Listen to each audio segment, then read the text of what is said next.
Are you ready? Stand by.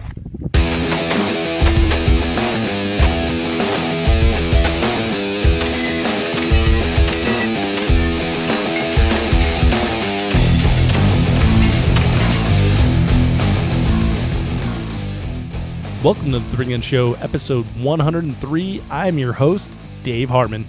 My guest this week is Range Master of Hard as Hell Multigun, president of both Southern Utah Practical Shooters and the Tactical Performance Center, Ken Nelson, and software engineer of PractiScore, Russell Armstrong.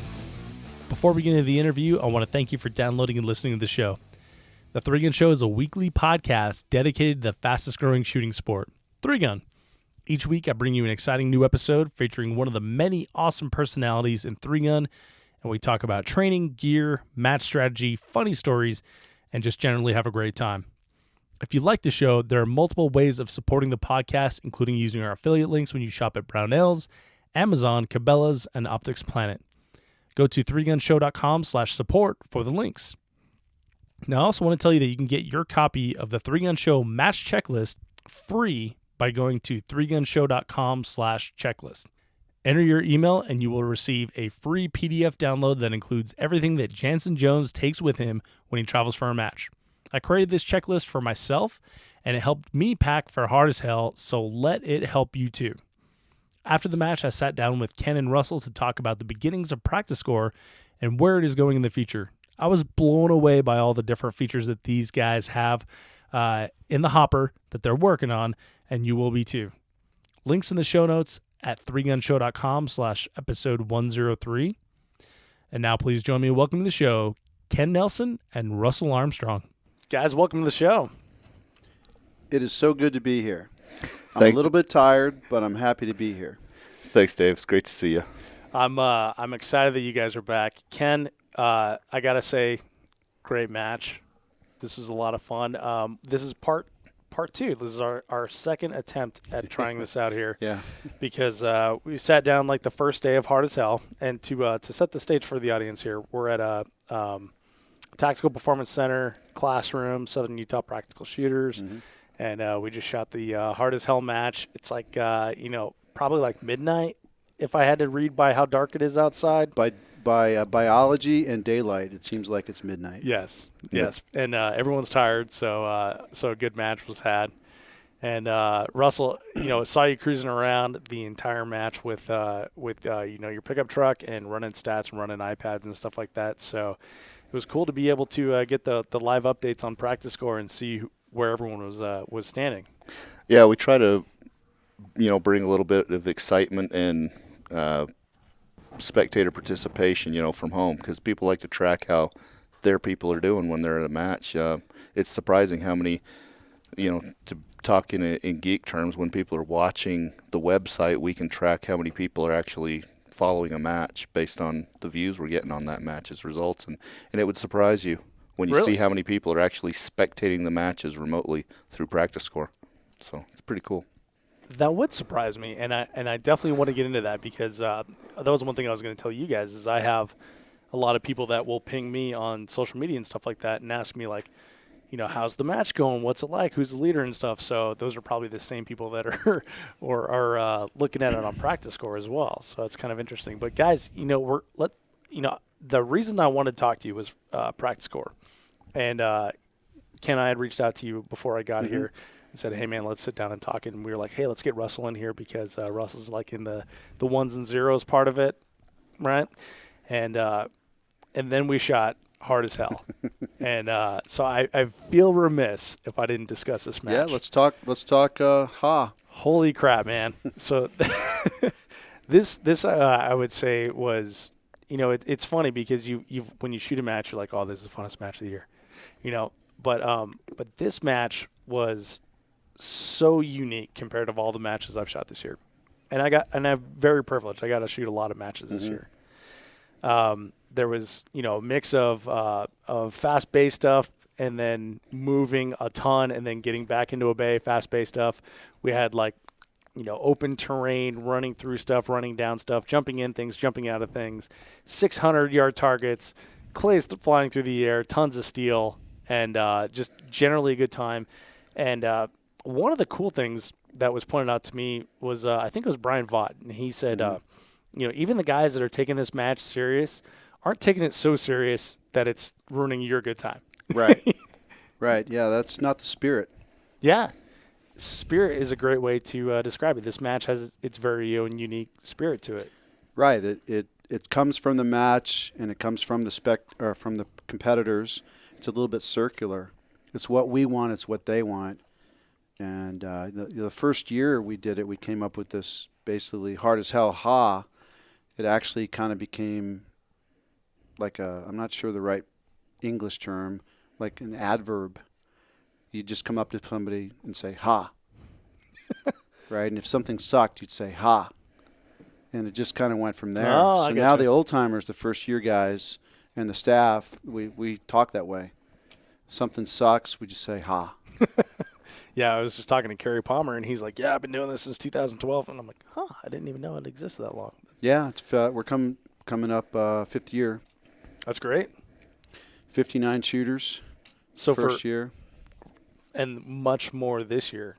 Yeah, so 200 and something. I don't remember the final number. Yeah, 213 people finished. 213 people finished. Yeah. So for folks listening at home, people that may not have the opportunity to see stuff like this on social media and hear from other people, give us an idea of like the idea of the match, sort of like the overall theme of what's going on at Hard as Hell.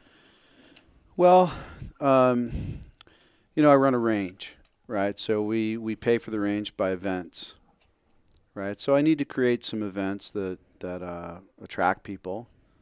And but I also need to create events that I think are fun to be involved with, right? And there are some matches you do because you need to, but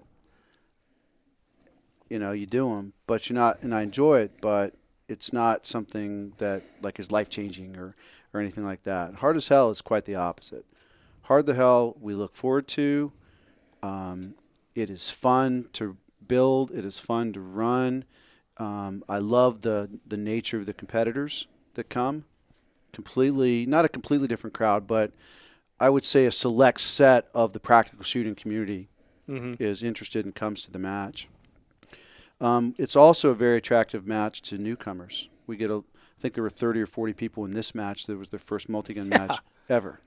Not just like the big match, but their first one ever. I had talked to a couple people that was that way, and I was like, okay, well, hats off to you. Good for you. Well, there's kind of two impetuses for the match. And the first is a sentence in Andy Horner's match book for Blue Ridge. It might still be there. I haven't looked. It said something like 3-gun is a very physical sport, and you should expect to become tired. And I'm like, I like that. I circled it, and I showed it to my son Brian first year we were out there. He's like, yeah, we ought to do a hard match.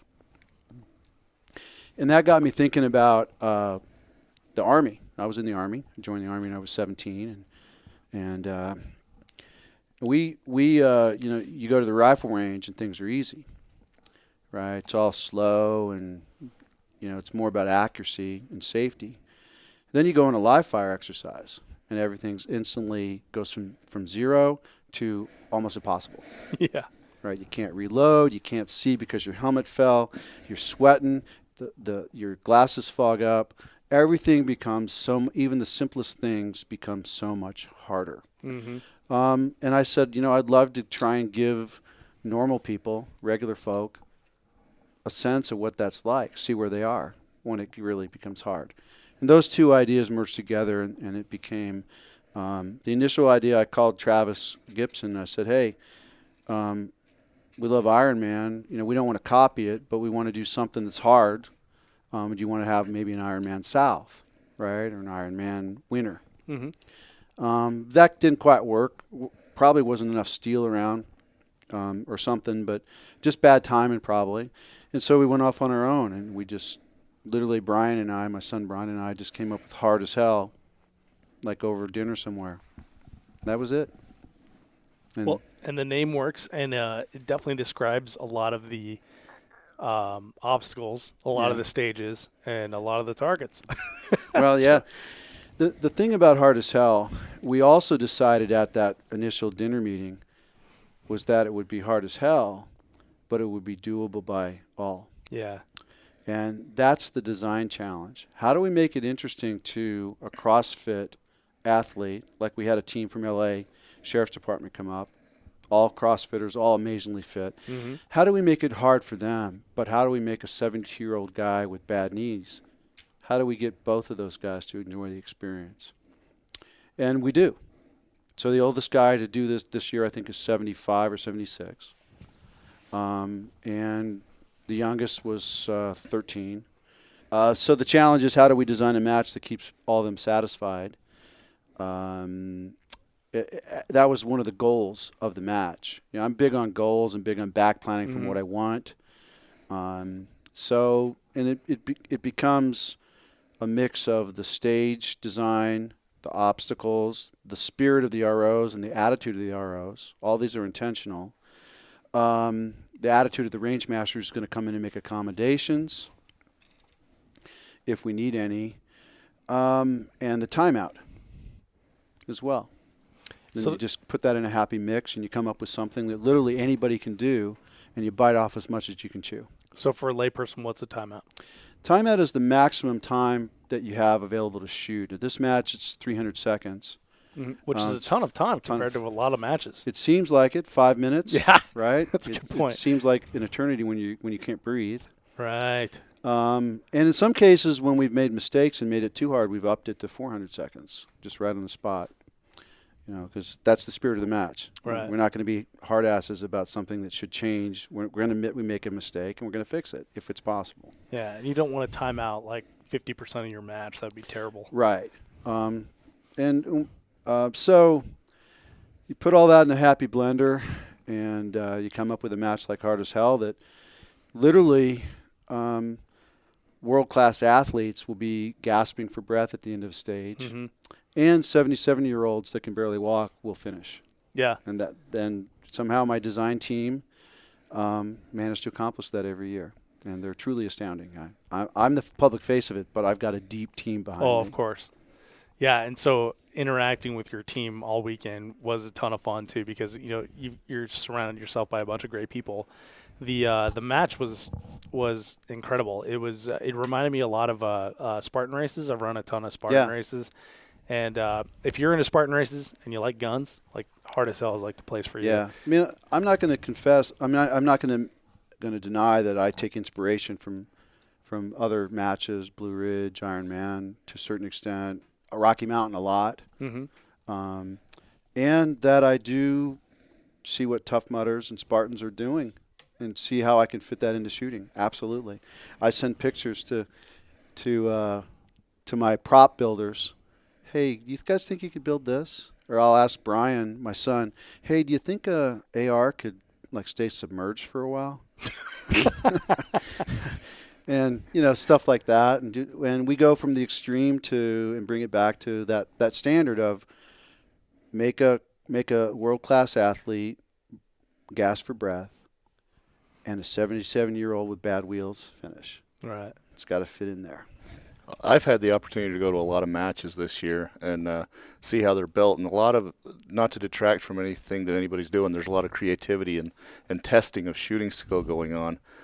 But what I like about this match, and I shot it this year, and I've shot it every year since, 2013. I've shot it several years in a row. The blizzards, the rain, the wind, and all of it. So glad there wasn't a blizzard. Oh, yeah. This weather was perfect. But what I really enjoy about this is the stages have a personality that's reflected in the concept of the design of the stage. And when you shoot the stage, you tap into that personality that was intended to be created, that theme of the stage. You can really think about each stage as a stage set to play out the concept that the stage designer wanted. And it's not just, here's an arrangement of some targets, and here's another arrangement of some targets, and here's another stage with a different arrangement of the same targets. No, it's a concept, each stage, and you remember the concept of that stage, and you think, I threw that grenade, I blew that stuff up, and there were explosions here, cool explosions. Yeah, there's a Bulgarian noise. shoothouse. Mad Bulgarian shoothouse. Mad Bulgarian shoothouse. I climbed a wall, I blew some stuff up. There was a terrorist training ground. Yeah, cool stuff. The I themes. jumped in a graveyard. Yeah, You know. and you remember the themes Yeah. because Yeah. the stage fits it. A It's really war cool. crimes mass grave. Yes, That's yes, something to- exactly. yeah. Well, and that's a very good point, Russell. And Not just the difficulty, the personality of the stages. exactly. So you go to a lot of places, and it's like stage 1, stage 2, Yeah. stage 3. You know, and these ones have, like you said, names and themes that go along with them that make them memorable, and that everything throughout that stage is unique to that sort of theme, which is really cool, and it has to be like a ton of work to be able to make that happen. It is, but I'm a big fan of nothing happens by accident. At least very few good things ever happen by accident. And so we actually have a job. I'm a big fan of there's a job, and you don't talk about the person. You have a job. So we actually have a director of ambiance. Oh, really? Yeah, we have a director of operations. We have range managers. We have range officials, and we have a director of ambiance. And his job is to take the theme that the stage designers, who are more shooting oriented, and translate that into the theme we want for the match. So, he's making suicide bombers, and he's painting up the shoot house and building a roller coaster in past years. A dinosaur. A T-Rex. Really? When you went through the entrance to the roller coaster, it was just like at a carnival, and you went through the mouth of a T-Rex. No kidding. And these things don't happen by accident. You have to want them, and then you have to give the people their lead and some budget to do it. Yeah. And so the graveyard and all the wall of doom, all these things. I'll just say something like the roller coaster. Here's an example. Like, hey, Wolf, I'm tired of moving the targets. I want to move the shooters. And he said, okay. I'm like, how about a roller coaster? I'm like, well, all right. Can you make it safe? Like, not just safe to shoot from, like to be on? Yeah, I'll make it look like Coney Island. We look at pictures of Coney Island, do a little budget estimate. Okay, you got $2,400 to go build a roller coaster. And done. And that's how that happens. just for part of a match, and now it's gone, or? Well, we used it for Hard as Hell, and then we used it as side matches at other big things we run. Okay. So we got our effort out of it. Okay. And we used it as a fun thing for people to visit the range to use. We probably had 5,000 or 6,000 people go down that. Oh, wow. By the time we were done. So yeah. So how do you decide when something like that you put a significant amount of budget and a significant amount of effort in is done? With that our director of ambiance wasn't too pleased when I tore that down, but it was time. Yeah. Yeah, I had people saying, yeah, we want the bay for this or that, and it was starting to get in the way. But I talked about the alpine sled. Yeah. That we're going to do that's going to happen, and I also had a little conversation with them about, all right, we've moved targets, we've moved shooters. Can we move a stage? So now we're going to move the stage past you. Like Disney's World of Tomorrow with shooting. Yeah. Really? So we're trying to figure out technically how to do that, but it might not be in a Hard as Hell match, or it might be just a pistol part or something, but we're looking at how can we move a stage past a shooter. Interesting. So that's just, it's Tracks, just fun. Winches. He'll figure carts. it out. Our director of ambiance is an amazing man, and he inspires other people to work with him on stuff, and I'm convinced we haven't quite figured it out yet, but I'm convinced we will.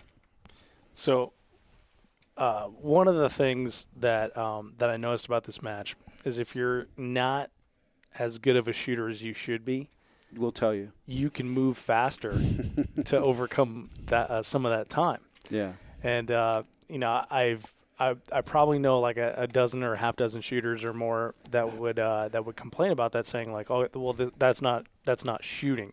When you're traversing that's just not what they're good at. When you're exactly. When you're traversing a wall and you're trying to to get from one stage to another, and it's 6 4x8 sheets of plywood with holes cut in it and pegs sticking out. It's a horizontal climbing wall. Horizontal climbing wall, but it's not as hard as like some of the stuff that I've been on in like climbing gyms and stuff. It's easily doable, like you said too. 75-year-old, 13-year-old, short people, tall people, everywhere in between. And we have But it's tests. not- We have guinea pigs. We'll send short people up. We'll send Yes. tall people up. Everything's tested. But it's not shooting. So what do you think about that?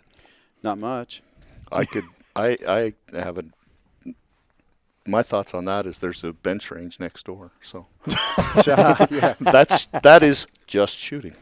I think that what happens is, you have sports. I'm a huge USPSA shooter, right? Yeah. I run nationals, Mhm. right? There's no doubt about my commitment to that sport, but that's that sport, right? And they've morphed from their original Jeff Cooper, IPSC, a way to train for tactical shooting to kind of track and field meets, shooting gallery. And I like it. I play it all the time.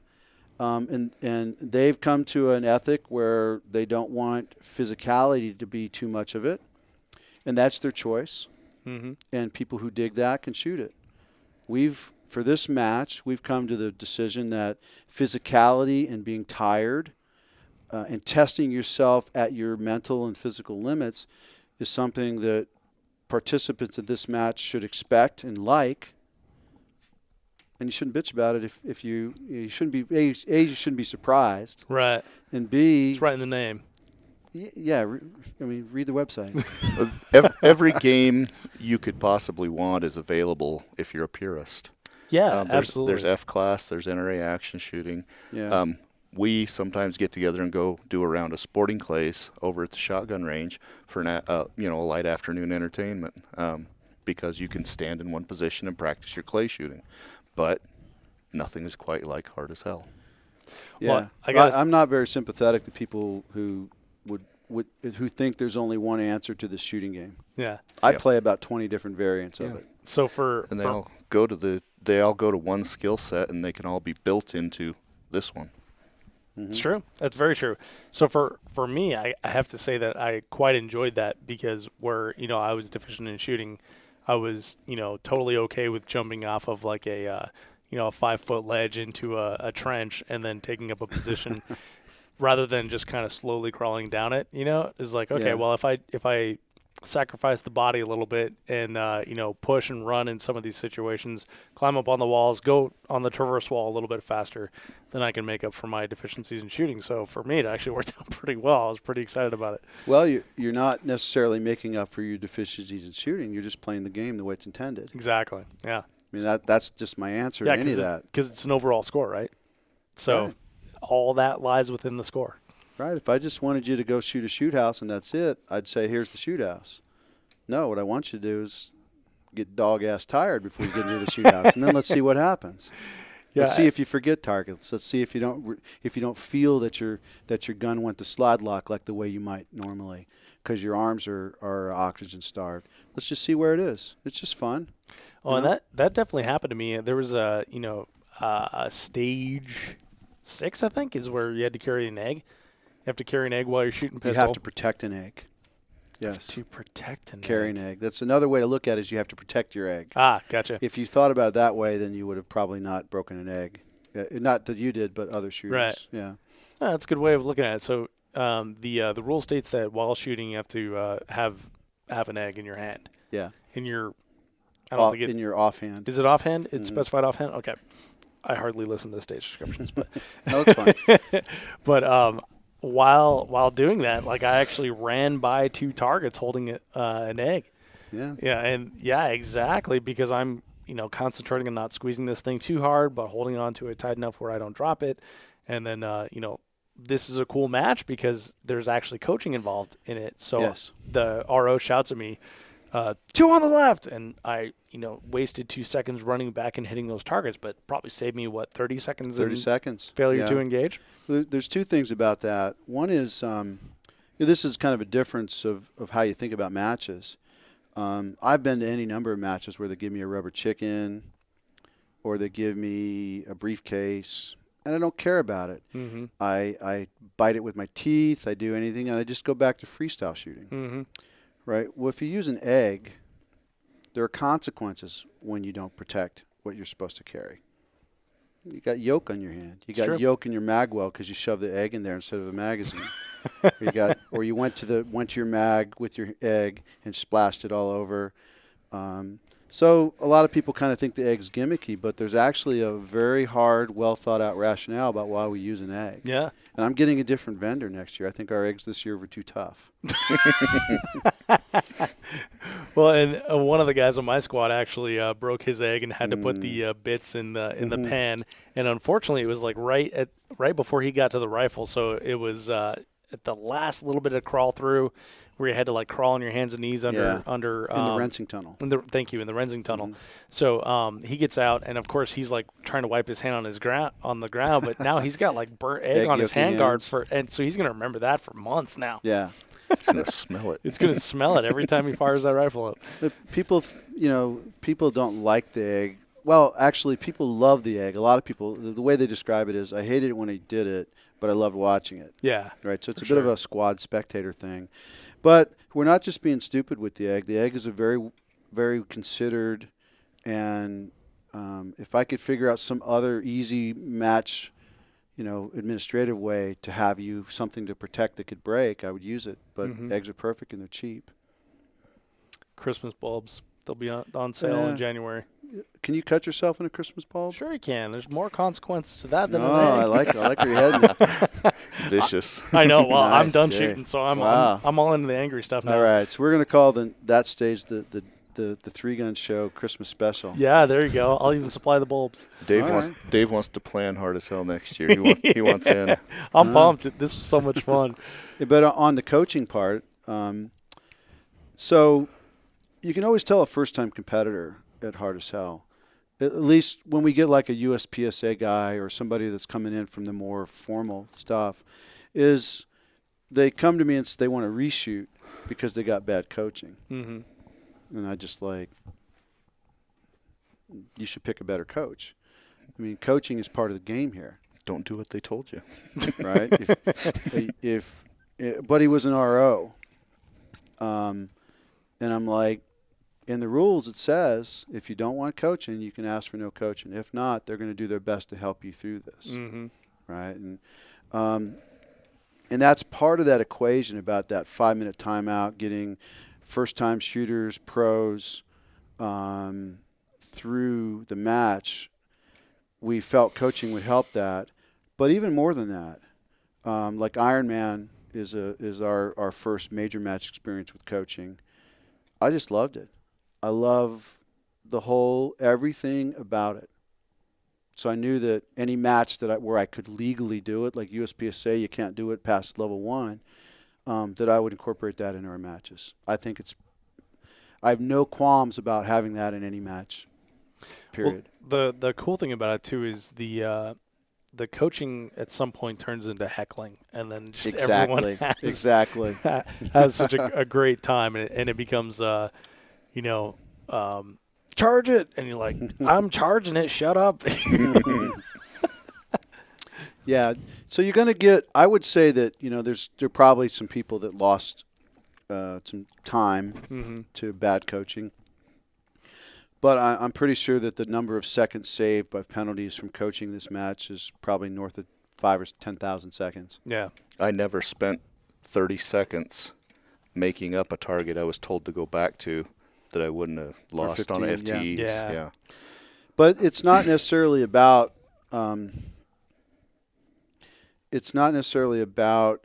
just the score. Mm-hmm. It's the camaraderie, the spirit, and to be perfectly honest, customer satisfaction. Mm-hmm. This is hard. I want people to get through it and not feel like they were complete utter failures. And the coaching is actually part of the business plan.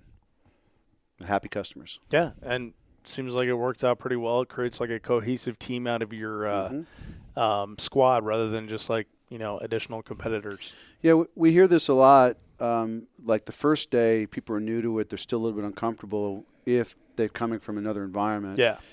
That was me kind for of sure. quiet. That was and me then for by sure. day 2 and day 3, they're just hooting, hollering fools. Yeah. Right, Well, which is great. I was really lucky that there was a ton of people from Colorado that shot this match. Yeah. And it's all, guys I've shot with guys and gals I've shot with for a number of years. Mm-hmm. So we actually had like 2 full squads of just Colorado people, which was really cool. So in my squad, it's people I've known for years, and we were able to joke and have fun right from the start, and also help each other and do that coaching thing that you're talking about. So that dynamic was really a lot of fun. Yeah, and there's a bit of an art to doing it. Like, the guy who taught me how to coach, I think from a 3-gun perspective, is a gentleman named Sterling White, who's been around the game a long time. And he took me aside at Ironman. I was RO and said, Ken, let me show you how to coach. And so I ran with him for 2 or 3 shooters, and I'm like, I get it. Okay, I got it. And that's what we teach our range officers that are running people and our coaching. Is kind of what Sterling taught me, and I just pass it on to them. And it's all about that customer experience. I mean, matches. We're a nonprofit here, but matches are a business. And if you guys like you saw me at the awards asking people what they liked, what they didn't like, I'm passionately care about that. If you don't hear what people like and what they don't like, you can't give them what they like and not give them what they don't like. Yeah, I mean, I have an outline of what we want to do for Hard as Hell, or what we want to do for a USPSA match, or what we want to do. But ultimately, within the context of what's feasible, I want to give them what they want. I'm just a businessman at heart. Right. Yeah, we're a charity. Yeah, it's shooting. Yeah, it's this and that. But, at one point, I was very seriously in discussions about a mountain biking shooting match. And we had talked about that. And when you get it going, I'll bring my mountain bike out here and I will shoot with you. There's literally, I didn't want to appear like a total, shooting prostitute or anything here, but I've got a range. Right. And my mandate as the manager of that range is to fill it with shooters. Mm-hmm. If Hard as Hell wasn't working, then I'd figure out something else, because that's what I'm supposed to do. Right.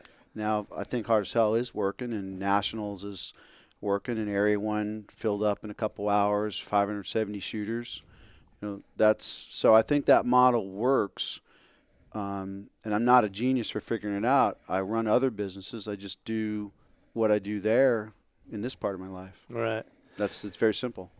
So Ken, thank you for that segue. So the running businesses in your other life and this match thing kind of merged somewhere along the middle, and that merge is PractiScore. Right. My first experience with PractiScore was there was a guy named Ben Go that ran matches back home. Mm-hmm. You know Ben? From tech support. Yeah. Okay. So he ran matches at the range I used to shoot at, where I used to work, and he brought in a iPod one day, like iPod Touch, and he's like, "No, I'm going to keep score here." Well, he's early adopter. Holy crap! That flipped everyone's lid. They're like, "Well, no, if we don't write it down, how are we going to know who won? We need to put it in this Excel spreadsheet that someone made a long time ago, and then it automatically calculates the scores." It's like, well, no, you just put your email address in here. It's like half the guys were like at AOL.com. You've got mail. Yeah. So it was for me, I was like, okay, cool, because I never liked keeping the stupid paper scoring anyway, because I always thought it was like too easy to mess with or whatever, and you never know what the math behind the Excel spreadsheet the guy made was and everything. Well, I would say that approximately 105% of Excel spreadsheets have errors. That's actual scientific study right there. How long you been holding on to that one? Yeah. No, I knew that long before I ever heard of practical shooting. Right. So, where did the idea for practical shooting come from? Was that for PractiScore or practical shooting? I'm sorry, not practical shooting. Thank you, PractiScore. My 10-year-old got me into practical shooting. I saw it on TV. I think because he wanted guns. Right. So, the idea for PractiScore. So, my 10-year-old Brian, now he's 19. We'd been pushing him to do sports.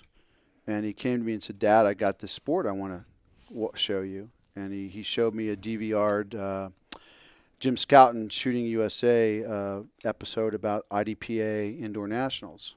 No, IDPA Nationals, an outdoor match. And, of course, I'd been in the Army, and I'd been actually a pretty highly ranked small bore and air rifle competitor. My team was like 5th in the nation. Really? Back when I was younger. We had Olympic gold medalists and stuff. So I played shooting sports at a very high level prior, but I never heard of practical shooting. I've been in the Army, had experience with all the tactical guns. But my first words to him were actually, I'm surprised the government lets people do that. Really? Yeah, it just didn't look right. And it certainly wasn't something that I wanted my 10-year-old to get involved with. Well, I mean, I can understand the 10-year-old thing, but. But then we watched it again, and they actually had a little segment about the safety, and I brought my wife out and said, yeah, the boy wants to do this, and she's actually more open than me. So I Googled it, and I started reading about it, and I started, because it was also concurrent to when I wanted to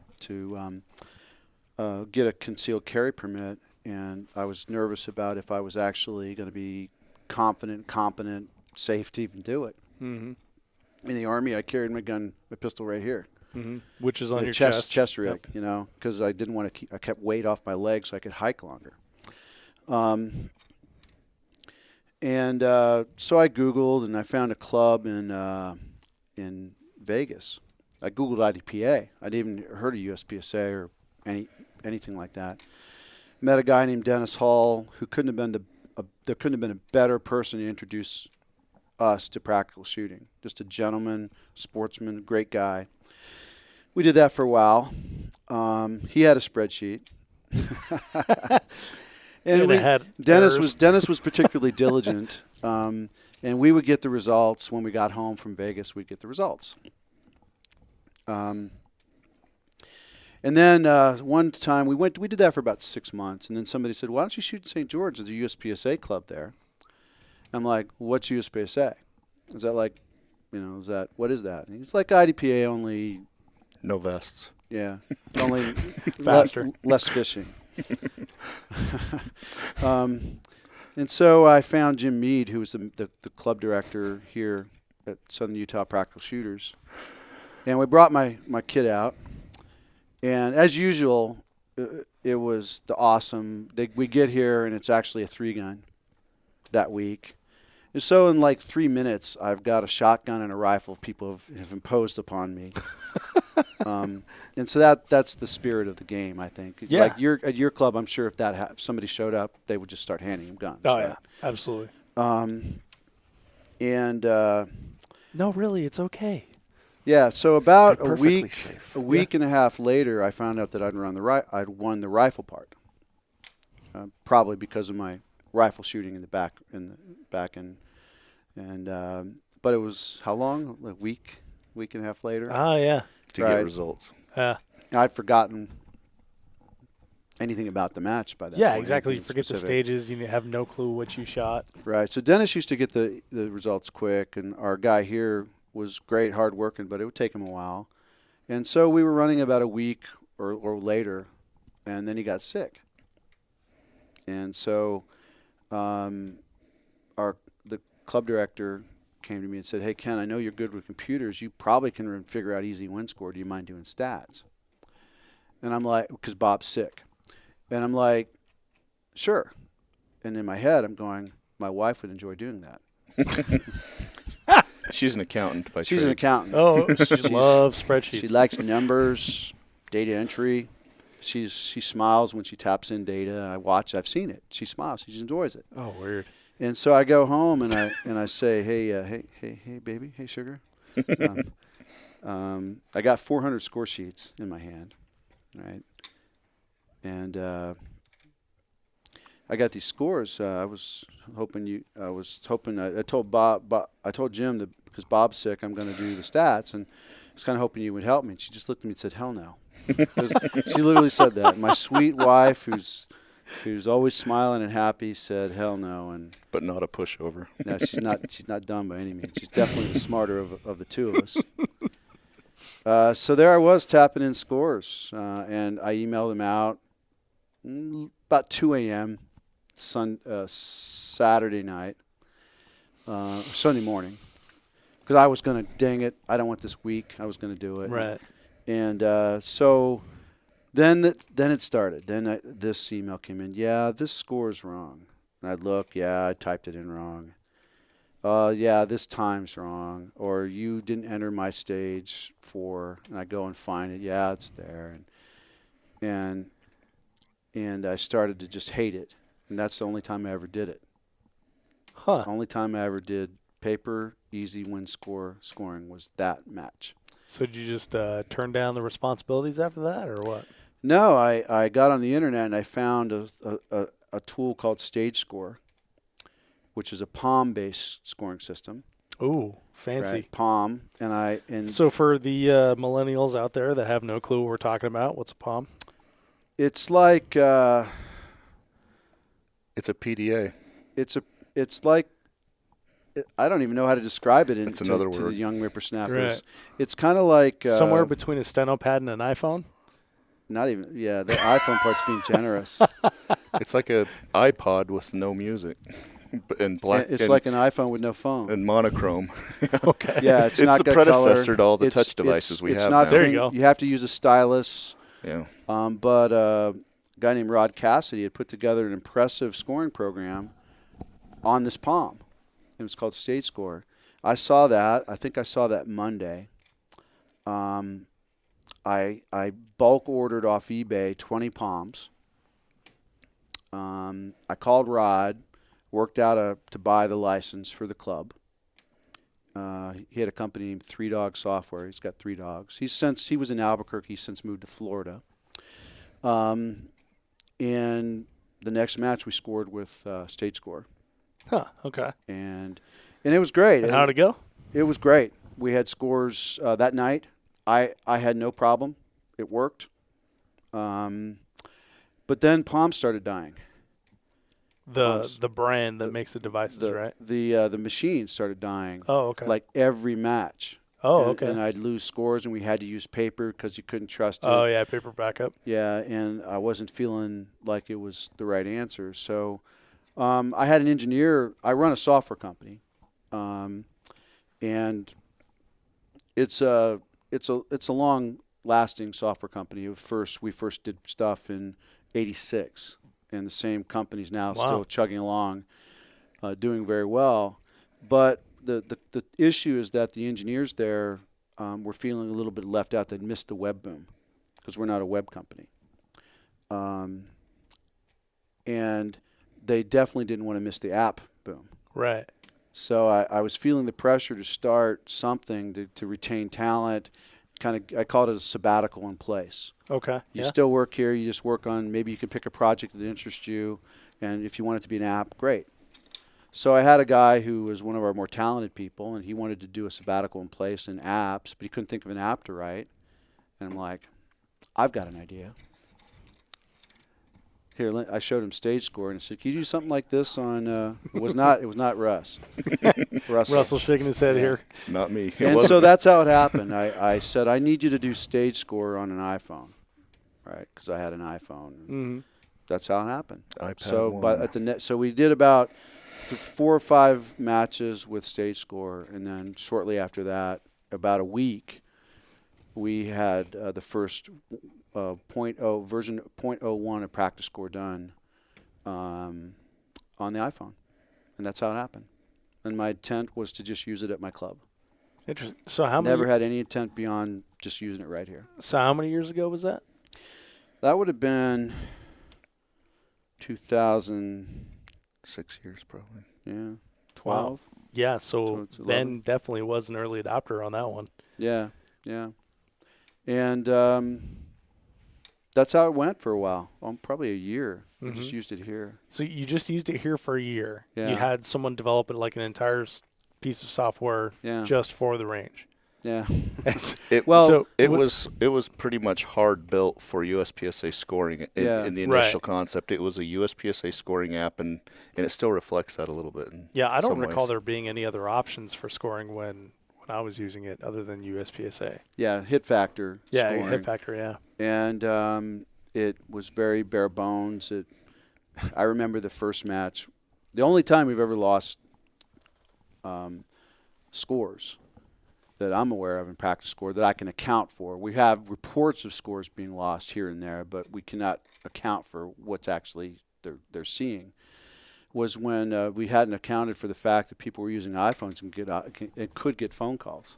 Oh. So somebody be scoring and they'd get a phone call or a text. And it's just gone. And it's, yeah. To be fair, in the early days of app development like that probably happened to a lot of different A lot of apps. applications Oh, yeah. because it was a new platform. Having your phone mixed with your laptop computer in one device, suddenly you had to deal with interruptions. And Sure. Yeah. it was So a different Now design. it runs in the background instead of running in the foreground. Yeah, now and there's stuff like they're a little bit, the School of Hard Knocks throughout the app world has learned that the phones are used for phones Right, and right. for other things, and it's a lot safer that way. But so we ran that way, and I don't even remember if we had syncing, because syncing's hard. The hard part of PractiScore is syncing. Yeah.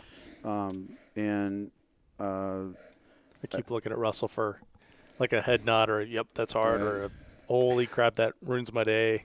Yeah, well, I can tell you about when I came into it, but yeah. Ken's given the backstory pretty deep Sure. there. Well, yeah, I kind of want to know when it turned into being like, oh, well, maybe we could give this to that's- another range or a second Well, range. That's yeah, still I can, Ken's story. I can get right there to that. So, we the issue was, well, first off, we have cross-pollination. We have people shoot here from Salt Lake, Sure. Vegas, Phoenix. And so what kind of happened was people said, hey, Ken, yeah, I want to use that tool you got. And I'm like, oh, man, I don't know. It's not legal. It was completely unauthorized. I was pretending to be StageScore. Right. PractiScore looked like the Rod's program StageScore Okay. for all intents and purposes. From the point of view of easy win score and USPSA, the classifier submissions, we were just copying what it was doing Right. on an output basis, not an interface, but what the data it produced. So I'm like, okay. So we did it. And then Dennis, our mentor in IDPA, wanted to run and so we had to add IDPA. So we started to add sports. And so basically it started to become used in Vegas, Cedar City, the club up here, Havasu, because we have a lot of cross-pollination with Walker and Punu, those guys out of there. And then we got the Area 1 match here. And then it became serious because this is how we score. Right. And the USPSA guys had never heard of this. What is this nonsense? So I had to go and meet the board and do a bunch of stuff and show them what I have, and to get approval to score a level 3 match with it. And that's kind of when it really poof. That was exciting. Then we decided to put it in the App Store and let people use it and do an Android version and just do the whole thing. Did you ever get a call from Rod and he's like, dude, the heck? He's acknowledged in the forward to the manual. Okay. I talked to him beforehand. He was perfectly fine. It was just something he was doing similar to me. It needed to be done. He was making a little bit of money off of it, but certainly not enough. Not minimum wage money by Right. the time you factor the time in and stuff. Yeah, of course. And I think he was actually relieved to have something reasonable for people to move to because the Palm was dead. Right. And he didn't have the interest Platform-wise. or the I don't think he had the training or any of the other interest in really doing apps like on the iPhone or the Android. Well, then, so you're in a unique place where you've got employees that, may have underutilized time or underutilized talent or something like that, and you can just kind of. It was a perfect storm. I was a guy who was a practical shooter who then got elected as president of the club, who had a software company, who had within that software company people that needed something new to work on. Mm-hmm. Right. And then it became less of a sabbatical thing and more what we had new people work on. Because in the core software business that we run, it's very technical. I really can't even really explain it to you. Not that you're dumb. It's just that this is a niche of not that you're that dumb. How dare you, sir? All I can say about that company is that the company that made your electronic gear as a customer, the company Really, the recorder? Yeah, the company that injects anesthesia into you when your surgery is a customer. Our customers for that company are people that have high investments in software where if it breaks, lives are lost, missions fail in the military, or Space large shuttles. amount. Yeah, space shuttle. Large amounts of money are lost because of software bugs. Those are our customers. We have about 12,000 customers around the world. Company's name is SciTools. And it's super hard to find people that know anything about how to do it. We kind of have to grow our own talent. Right. But before I go and put somebody into that, I have to know what they're good at. So when I hire an engineer, like when I hired Russ or when I hired anybody, I almost have to write off the first year and a half because I got to figure it out because I just can't put them in and have them screw something up. It's like engineering. You can't just have them go and design like a high-pressure hydraulic system and you're like, hey, hope that doesn't kill anyone. Yeah, hope that doesn't blow. Yeah. Right. It's exactly the same thing. The other complicating factor was that the body of software was approaching 2 million lines of code. It had been worked on for 12 years. It was complex. What it was doing was mentally even hard to decode. And we ran out of things that we could have interns or have new engineers work on safely. Mm-hmm. It's not a video game. But I still need to assess. I still need to assess their talent and figure out and get them rigorous. We call it to where I can safely inject them into a team working on something. Right. So PractiScore and some other things became part of that, and that's really how Russell got involved. He came in as an intern, and it wasn't safe to let Russell near anything. Look how far you've come. You got to have thin skin to work where I work, or thick skin. I mean, skin. You can't survive with thin skin, is what I meant. Yeah. Well, so before we get into Russell's entry and messing around with PractiScore, what was USPSA's reaction when you brought them this piece of software that they had never seen and asked, "Can we use this in your nationals match?" Right. Well, I didn't exactly ask it that way. First thing I did was, there's a couple guys that are tech advisors for them. I sent them, got their feedback. I really wanted to know what they thought to make it, better. Then I arranged at SHOT Show. I arranged a demo with Dave Thomas, he's passed away since, but he was the longtime executive director of USPSA. Mm-hmm. Great guy, good friend. So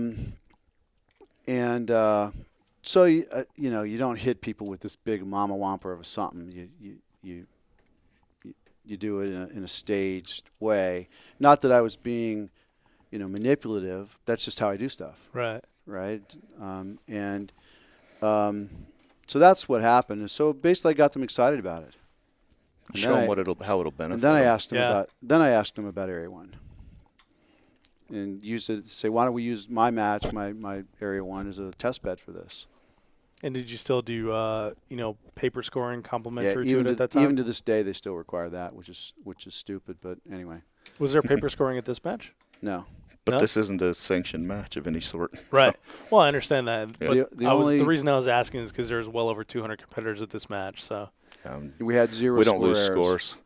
We've, to my knowledge, matches that I've seen us run since I've been involved in the project, we have not lost a score that we couldn't attribute to some human error. Yeah. Oh, really? So it just doesn't happen. So where along the lines then, Russell, did you come into this? Well, I like Ken, I was in the Army. Unlike Ken, I turned 30 at basic training. Really? Yeah. So I grew up doing construction, needed a change of direction. So I decided I'd join the Army to get my GI Bill and have a career direction. And when I got out, I used my GI Bill to go to Dixie State College, get my software engineering degree. And when I was a senior, Ken taught a class at the college on software engineering technique in general. It's about how to work in teams, how to be productive, planning, things like that. Some of your back planning stuff comes into that class. So something that's interesting about Ken that I should say is if he decides to do something, he becomes a subject matter expert on that and goes from there. So that's why, when he talks about knowing the thing, he knows the thing. So anyway, he came in and taught that class and met me and one of my the guy I work with there at the office a lot, Brian Williams, and hired Brian, and then interviewed me and hired me, and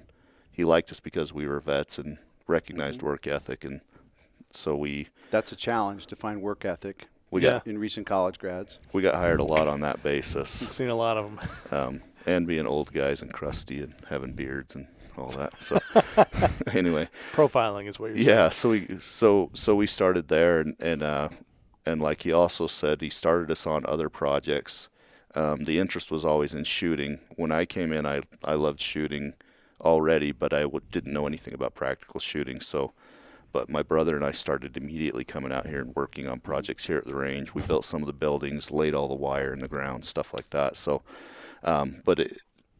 there's an application called Shot Coach that we built, and that was basically while I was an intern and still doing my senior year in college here. We started an app called Shot Coach, and Ken's idea was, why don't we, instead of looking at people's shooting and talking about what we think was going on, why don't we get analytical? Why don't we use data?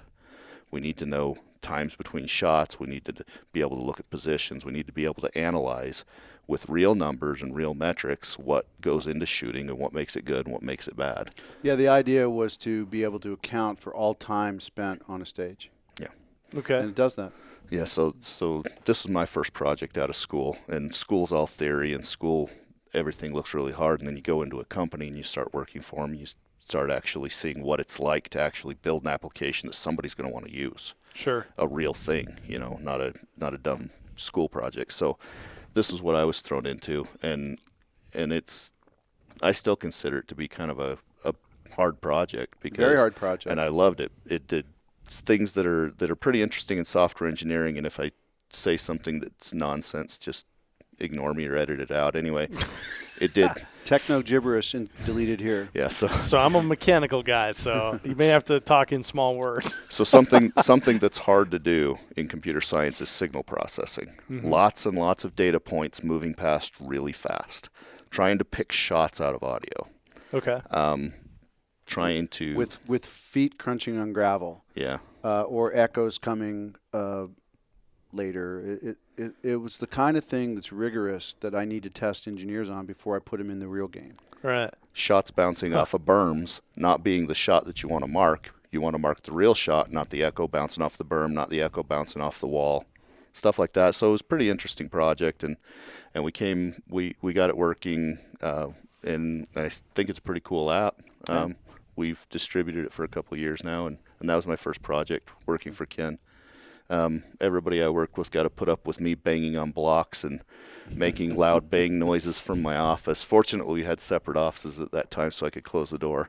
Anyway, so all these guys are working on an application that's for punch cards for stores. That was one of the things that we were doing, and I'm in there banging on blocks and making loud noises and analyzing shooting videos over and over and over. So, no kidding. Anyway, it was a lot of fun, and I spent a year on that, and we got that out, and then. And that was actually the tool that was used to find the "Don't plus to me, bro." Yeah.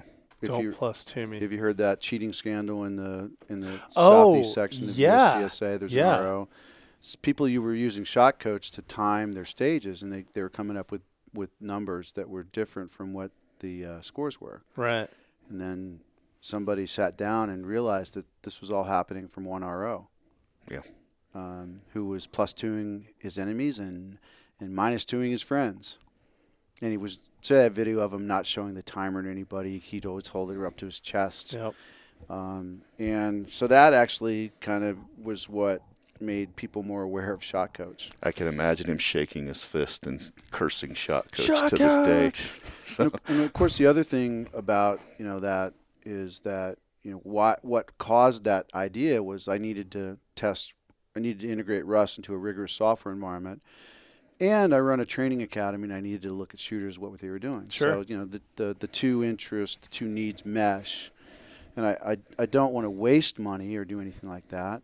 But if I'm not going to be able to use what he's working on until I can trust it and know that it's going to be rigorous, why not have him do stuff like Shot Coach or PractiScore? Well, now, of course, PractiScore is important. Yeah. And we have to be careful who we put on it. So now he's got me painting Easter eggs at the office or something. Yes. Russ is our office mom. He stocks the fridge. And Nice. So shot coach, I've seen a lot of guys, show like analyze video and stuff like that, but I haven't played around with myself, so I'm gonna have to check that out. But when so we're looking at PractiScore now in 2016 as like a fully robust app that runs a ton of matches around the country. And if I go to a range and they're not running PractiScore, it's questionable. I've heard people say they'll walk off if they're doing scores on paper. They'll just leave. Yeah. I don't know if that's true. But. I mean, I think that's somewhat true, but it's sort of a leading indicator of what you're going to get at the stages. All right. Well, so I have I dealt with so much paperwork for a long time that I know you guys are sitting watching me writing a notebook, but that's different. I do that too. I try to be completely paperless, and checks drive me nuts. And one of the coolest things about PractiScore is you can actually register, and for me is you can actually register and pay for something right there, rather than mail in a check. Because now I got to find a stamp, now I got to find an envelope, now I got to find a check. I'm 36 years old, and I don't have any of that stuff because I've gone. Yeah, I haven't sent a letter digital. in. I really can't tell you how many years it's been since I sent a letter. Pikes Peak Shotgun Challenge 2014 was the last one. Oh, well, I mean, like probably 3 years ago, I probably went to a match that had paper registration. But now you can do it all online. I confess that my wife, not that it's woman's work at all, but she's an accountant. She's an accountant, and she's dealing with stuff like that. So she has for the company. So I knew she had stamps.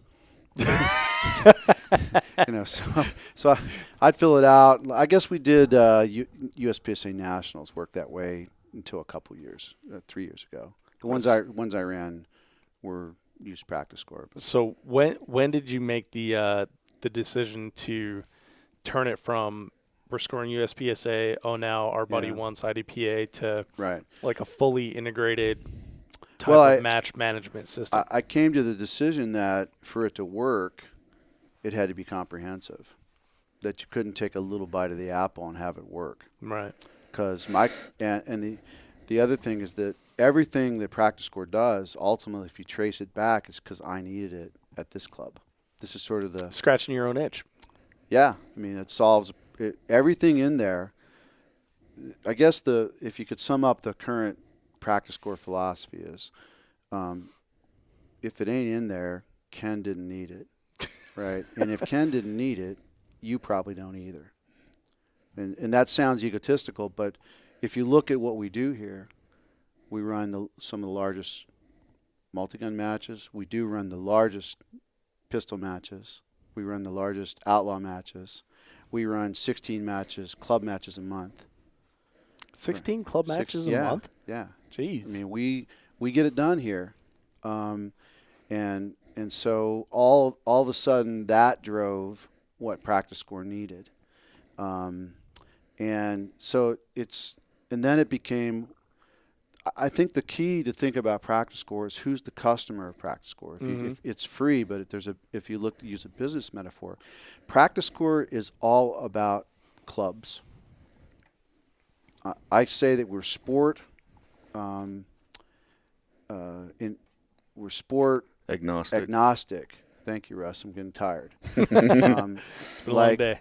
If you have a sport that's called practical shooting, we'll figure out how to score it, right? And sometimes we do that at a loss. Russ will spend a week adding some game that's never going to get started. But we're like, well, we want to be comprehensive. If it's practical shooting and it's not completely ridiculous, then we're going to add it either as a new scoring type or as a template or some way. So you have a little button that says the Dave Hartman game. We only build ridiculous stuff for ourselves. Yeah. The second part of it is that the core customer is the club. So what does the club need so that the match director's life is easier? I ran Hard as Hell. I got Area 1, largest match in the country. I got Barry's, one of the largest match in the country. Ironman, 8 days. of match. Yeah, I help manage a few other large matches from an administrative point of view, just as a favor. Why do I do it? It takes me about 10 minutes a day with the PractiScore's system that we've set up. It's easy. Literally, I approved, 440 competitors into Area 1 over the space of a few days, about 15 minutes at a time. Match directors get their lives back. Yeah. Because match directing doesn't pay for the most part. Right. So another way to look at PractiScore is that every week for the typical match director, let's just take a club match. Okay. And the stats guy. Let's put the stats person, whoever's doing that, and the match director together.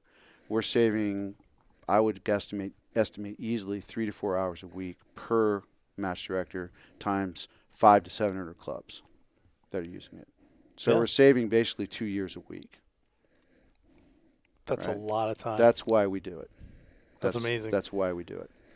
I think the tipping point that I can recall, and this might just be the way I'm seeing it, but I remember when I first came on with the company and decided I wanted to be the guy that was involved with the practical shooting because he came and asked to be on the team, lead on the team. The guy that wrote it wasn't so much into shooting. He's a spectacular engineer, one of the smartest people I've ever known. But he's second smartest.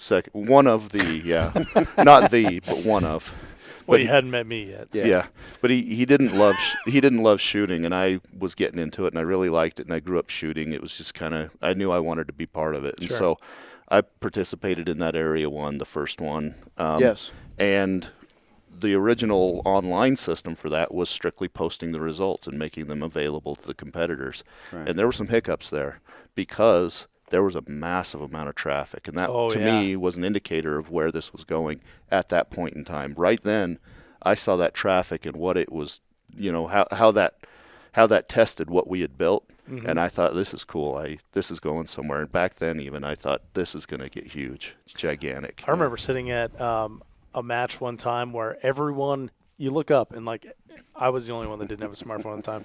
But you look up and, everyone is buried in their phones. Yeah. And they're like, it's not updating, it's so slow. It's like, okay, everybody stop right now, and every third person do this. Of course, this is the traffic. And we tried various techniques to throttle it, to keep you from hitting the reload button, and it's hopeless. So what I did is I just went and I asked Brian Williams, the web lead. I said, "Hey, Bri, go figure out how Netflix does it, and let's build it that way."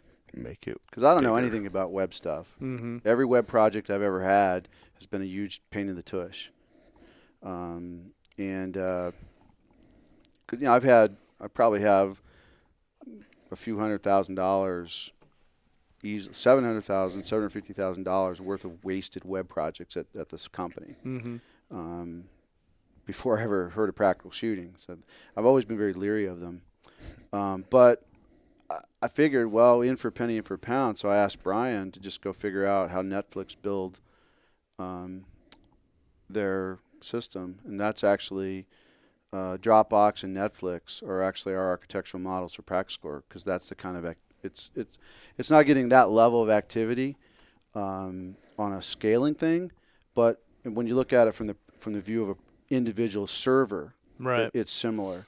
And so what you build is a scaling system that Netflix adds tens of thousands of servers. We add, 25, but it's the same process. Mm-hmm. So now, I don't even know that match is open for registration. Area 2 open the other day. It was a blip. Yeah, that's good. A blip. We can have, 200 Area 2s or Area 1s open up on a night, everybody trying to register, and the system won't even notice. So that's how critical it became. So we just solve it. So this brings up, you're talking about Russell. You're talking about the the impact of that first match. Brings up something I want to talk about, and it's something you and I kind of discussed the other day before we had to break because you got a call. But it's the scoreboard / leaderboard concept at a match. Yeah. Where you can go, I go to anything like you go to Colorado Mammoth, which is like indoor lacrosse, and you know who's winning. Mm-hmm. That does not exist at most ranges in most matches. So do you see like a time in the future where you walk past the clubhouse or whatever, grab yourself a cold Mountain Dew, and then there's the leaderboard right there? Yeah, the hardest part about that is the infrastructure on the ranges, and we've always fought with that from day one is, does the range have Wi-Fi or do they not have Wi-Fi? And we've always had to assume they're in the Stone Age. They got one iPad and they don't, they're shooting in a swamp. So that's where we've had to start from. Well, in Colorado, that's true, but it's a little bit drier. But well, in no Wi-Fi, southern no Louisiana, that's what we hear too. So we first started doing that 3 years ago. Crimson Trace. Yeah. I got a projector and projected a leaderboard onto the roof of the tent. And it was hugely popular. It was a night match, and we had people sipping hot cocoa imagine. and watching it update all night. And we've done it at Superstition. We've done it at Three Gun Nation, their nationals and their Pro Series matches. One issue on that is the sort of the distributed nature of the shooting. It makes it very hard to actually decode what's happening. There's no football field. Yeah. right, yeah, it's true. So A football field has lines. You know who's crossing it. Well, you sit in one spot and see the whole game. Yeah. And in it, like at this match, or especially at a USPSA match, any kind of scoring that's factored, hit factor or points per stage type of scoring, you get a 100% winner. If it changes, everything changes. Right. The whole deal can change. Well, so that sort of makes you can't really do a leaderboard because you don't really know it unless you're as a match director. That's why we end up with super squads. That's why if I don't have a super squad, I try to identify what I would call 100% shooters that are distributed out, and I use that to kind of figure out where the numbers are going to be for a stage. So it's just plain hard. In fact, I've pretty well given up on it in terms of being something that's out of range.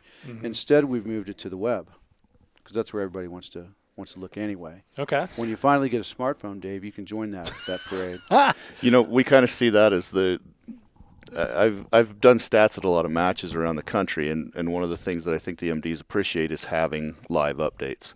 So we go around the range and we make sure that we're getting the latest results in, and we're making sure they're getting onto the web as quickly as possible because, we honestly try to spoil the competitors. Sure. If you've seen Andy upstairs at Rock Castle during Blue Ridge, he is just sitting there, Russell, did you post the scores from that last stage yet? Because he wants to see how his boy's doing, And Ken's the same way. When we're on the road, Ken's looking at the web and seeing how Brian's doing on the road. And so, there is that spectator concept with performance as far as the results go anyway. So how do you physically do that? How do you, Russell, how do you make sure that update happens when it should or when that stage is done? Well, the beauty of this range is that we have Wi-Fi here, and so we had until about 2 hours into this match. Then something happened. Yeah, so there's been some damage out here. Our infrastructure's taken some hits, literal shots from the road. Yeah. But man, in a big match, and when we're doing area matches and nationals here, you can run the stats from your chair at this range. And so you just pull all those results in from those stages as they come in. Score by score, you can pull them in and post constantly to the web. And it does require user intervention. We've built systems to automate that a little bit, but mostly the stats guy pulls the scores and pushes them out. When I'm on the road, you've seen my rental car with a Wi-Fi router on the dashboard. I have. And like Rock Castle's really big, so you got to go way out to all those ranges and collect the scores. So by collect the scores, you just get within Wi-Fi range of the iPad? Yeah, the scoring pad and the master pad, and you just pull those scores in. It's a distributed system, so you've got multiple computers all running the exact same software, and you just collect the data. And then the master device aggregates that data into the match, and then you push that up to the web. And when we're out on anywhere we go to score, because Ken's done a ton of this, years of this. I learned from him doing this, like multi-gun nationals several years ago. That was my first experience on the ground, and he taught me. So we just go out and we pull the scores, and then we push them to the web, and everybody that sees us at a match knows my score will be within probably 30 minutes to an hour, I will have live results because of the distributed nature of a match. It's not always instant, but we do our best. Right. So it's a little bit challenging sometimes, like at Rocky Mountain, 9 miles from stage 1 to stage 9. But if we really wanted to make it quicker, there are actually ways to do it instantly. They're on the board too. Yeah. They're on the list. To do it instantly almost, with the current tech, you can do it instantly if you're just willing to work at it. Right. Usually you don't want to devote enough people to that because it would take multiple people. But so mostly what we try to do is agree with the match director. Like at Blue Ridge, I'm going to do 2 updates in the morning and 2 updates in the afternoon because that's about how fast I can drive around. Right. And at that range, or at that match, I also act as a quartermaster where I'm delivering supplies and lunch. So I always try to do 2 or 3 other jobs because, frankly, with PractiScore's stats is really easy. Mm-hmm. It's a one-man show. So one of the cooler things I got to do this year was go to Three Gun Nation Nationals, watch the the shoot off, the semifinals, and do a live commentary. Cool. Of it. So we had a notebook and pen, and we were writing down scores and then trying to figure out penalties and stuff like that. So from that perspective of, yes, this is a selfish question. I see that look on your face. Yeah. From that perspective, is it possible for me to use PractiScore to tell the audience that's listening over the live stream of the Three Gun Show what exactly is going on? Yeah, you should have just set a match up, added the competitors, punched their times in. That's actually what Charles Soule is doing, as they go through the build up to that. Right. He's running it and displaying to a TV. Yeah, and so if they're same displaying thing. that to a TV, that's obviously uploaded to PractiScore, right? Right. Would I be able to get those results like real time as I'm sitting there watching it if I had like an iDevice of some sort? Yeah, and if they let you on the network and Right. trusted you look a little shifty, but I'd probably let you on my network. Yeah. Oh. Yeah, so that's definitely the case. But just to extend that, so we're running the area match here in April. Mm-hmm. And one of the reasons that we're doing it is we needed a large test bed for some serious advances we're making in this realm. So my back planning, I'm a big back planner. Like we could probably do a whole podcast on my view of back planning and how it just makes your life better. Okay. Including shooting, competing, living, being married, everything. Back planning can make everything better. But my back plan there involves kind of have a vision of a shooter shooting a score, the RO scoring it, and the minute the RO enters the final score and the score is validated, the shooter's pocket buzzes. Oh, okay. They've got a push notification from PractiScore. This is your score. What do you think? Proven, yay or nay? Oh, I gotcha. Okay. And similarly from the back end of it, so that's kind of the shooter experience. The sports, USPSA in particular, most of the other sports, I guess IDPA is a little fussy about it, but they want this paper backup, which is quite ridiculous. Paper has added more error to PractiScore. When I ran nationals, I think we had 17 reshoots or something based on scoring errors. I'm speaking from memory, so it's probably somewhat wrong, but I think all of them were basically handwriting errors. Like, is that a 7 or a L? Yeah, the handwriting didn't match up. The shooter comes up and says, my score doesn't match PractiScore. They got to give him a reshoot by rule. Right, so basically the paper was not helping. It was making it worse. Gotcha. And it was completely secure. But anyway, to solve that, what we want to do on the back end is the same. Your pocket buzzes, right? Mm-hmm. But on the way to that the pocket buzzing with your score, it was logged to the cloud and backed up instantly. Complete transactional log. The same kind of process that backs up your checkbook, that backs up all the data that your life depends on, using the same exact software systems, is now doing the same to your score. So it's perfectly safe. It's never going to go away. It's never going to get deleted. It's perfect. So that's going to be, we're working with USPSA to get approval for that to be the first ever level 3 paperless match. Instant scoring, but even before the shooter knows about it, it's backed up completely. And there's some fail-safe. If the internet dies, or then it goes to a local Wi-Fi, and if that Wi-Fi dies, then the scorekeeper gets a note pop-up, says we were not able to archive this. Write this down. Although probably what I'd first do would be I'd just back it up locally. So that's kind of the big picture for where we're going from in my quest to get rid of paper, right? Which, in practically speaking, in club matches and any kind of serious big outlaw match, it's not formally required by rule. They're not using paper. USPSA level 3 matches require paper still, but we're going to try and use Area 1 as a test to confirm the tech. Got to eat my own dog food. That's a software expression. I don't know if you've heard it. I've heard it from you, but I've never heard it before. Yeah, and in the software world, one of the best ways it's free testing basically, is you eat your own dog food. You use your own software. Okay. Also, don't distribute a product you wouldn't use yourself. Right. Yeah, a little bit of the golden rule there. So that's where we're heading on that. And then that'll tie into so we already have this Android competitor app, which we can talk about. And then Russell is implementing an iOS version as well. Mm-hmm. And they're going to be the core way that shooters can get information about their scores, just right to their pocket. And there'll also be a core way that you can watch shooters. So I can say, hey, Dave Hartman's a guy I want to track. Right. So literally, you could be walking at the mall, and your pocket could be buzzed, and could say, hey, Dave Hartman's tank stage 6 at Hard as Hell. I did. Yeah. Well, I'm watching. How did you know? No. I actually did really good at stage 6, but it's the egg.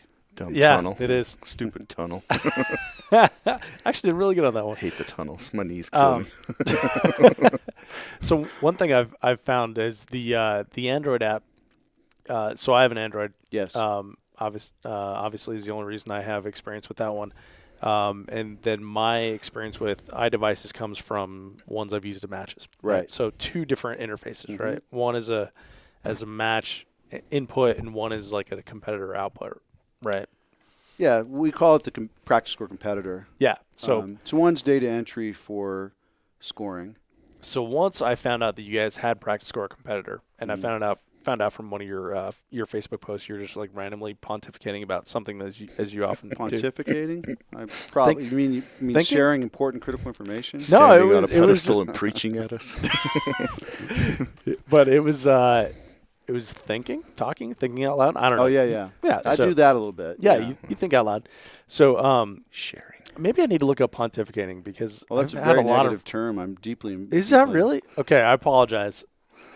I've had a lot of negative reaction to that lately, and perhaps I need to look it up. But anyway. Well, pontificating, you don't need to look it up. I can pontificate it to you. So I purchased the app, and thank you. I have used it successfully in multiple different arenas, and I find when I go to a different match, log into the little thing, and try to use it, now I have to completely reset up like my parameters as a shooter. Obviously, the thing's not going to know where I am or anything, but it thinks I'm at like the old match, and it has like all the track this person, track that person type of stuff that's going on in there. Yeah. So I feel like there's a lot more features in that app that I don't know about that, or maybe there's stuff in the iPhone that I don't know about. But I don't know that a lot of competitors, as just a random bias sampling of everyone that I was walking around looking at their iPhones this evening, I didn't notice anyone using the actual competitor app. So what does that competitor app offer you on maybe an Android, maybe an iDevice, that you're not getting from the web interface? Right, and that's the perfect question,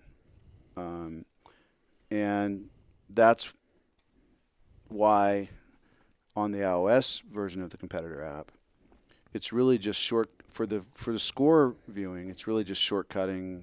You don't have to figure out the link. Right. It'll ultimately know where you are. It'll suggest that match because of your geography, or the fact that you were registered for it in the online system.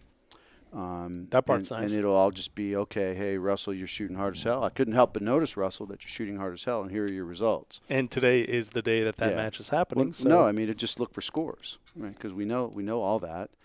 Oh, okay. So I see new scores for you, so I think I'll show you that match, right? It's a basic question. But that's why I want to move that side of the competitor app to be more about score verification, score awareness, and a little bit less about comparing shooters and tracking shooters, and kind of leave that to the web. Okay. 2 reasons. I think that I think that we want to add a lot of features to the web, and we are in the process of adding a lot of features to the web that I simply don't want to replicate in iOS and on Android.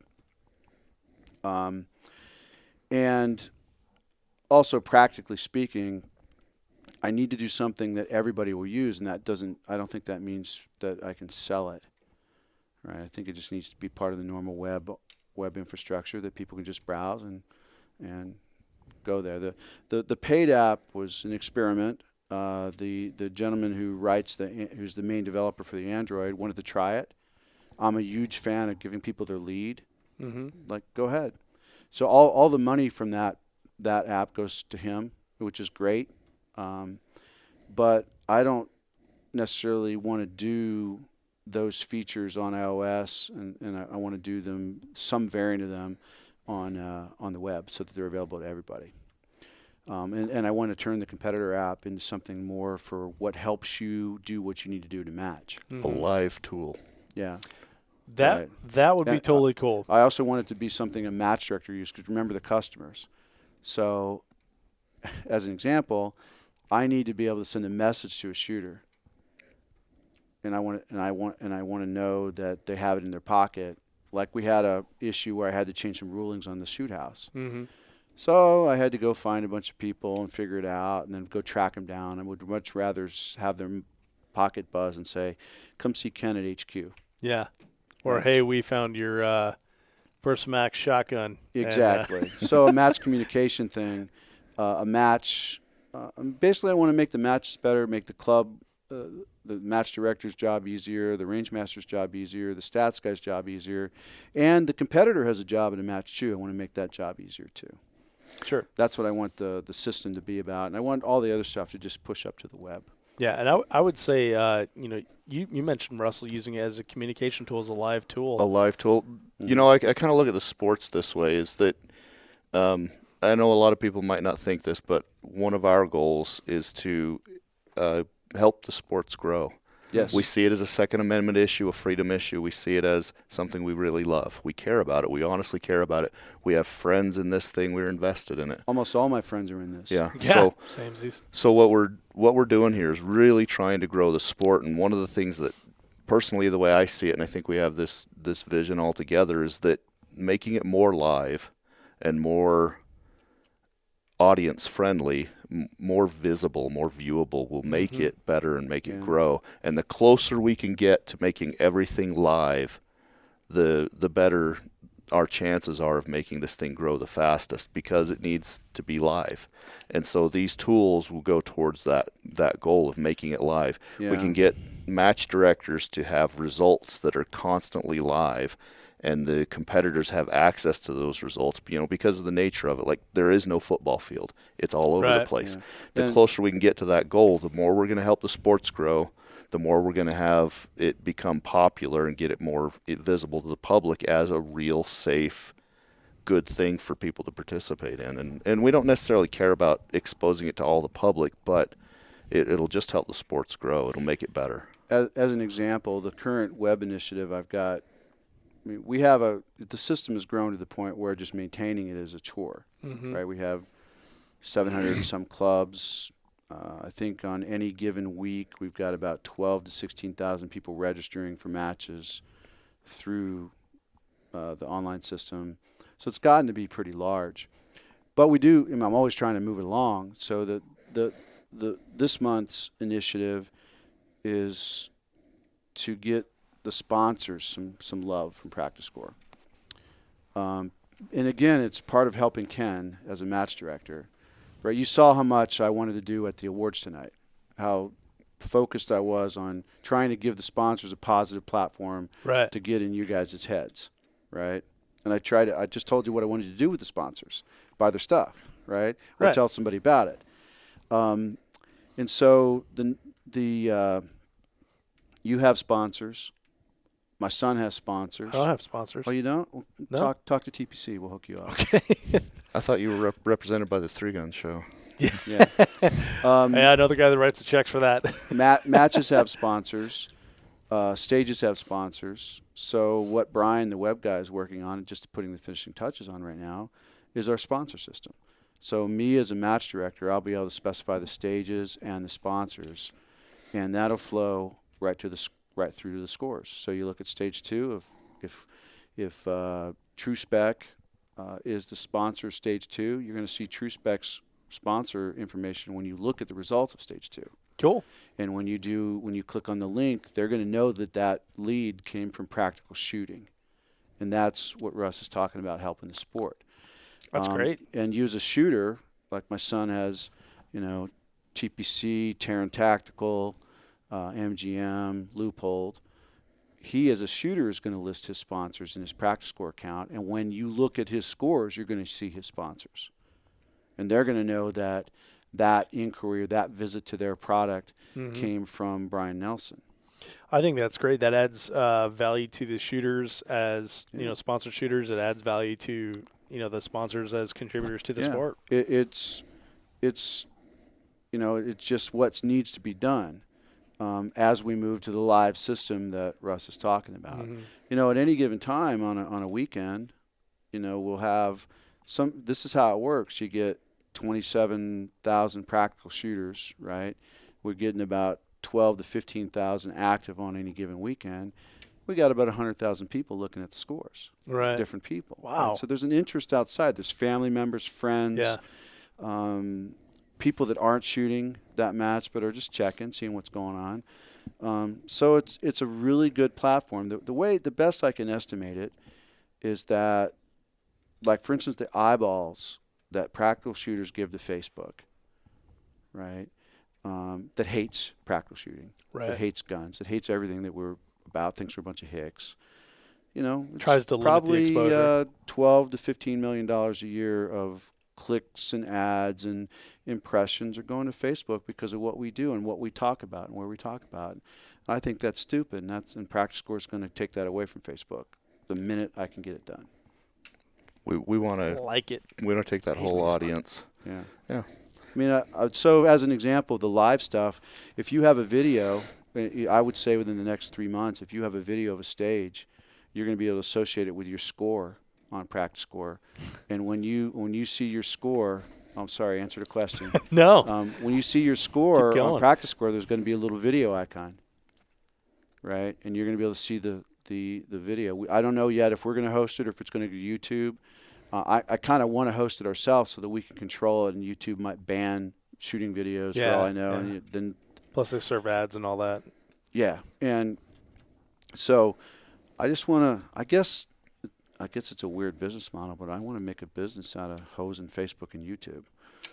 Because they hate us. Because they hate us.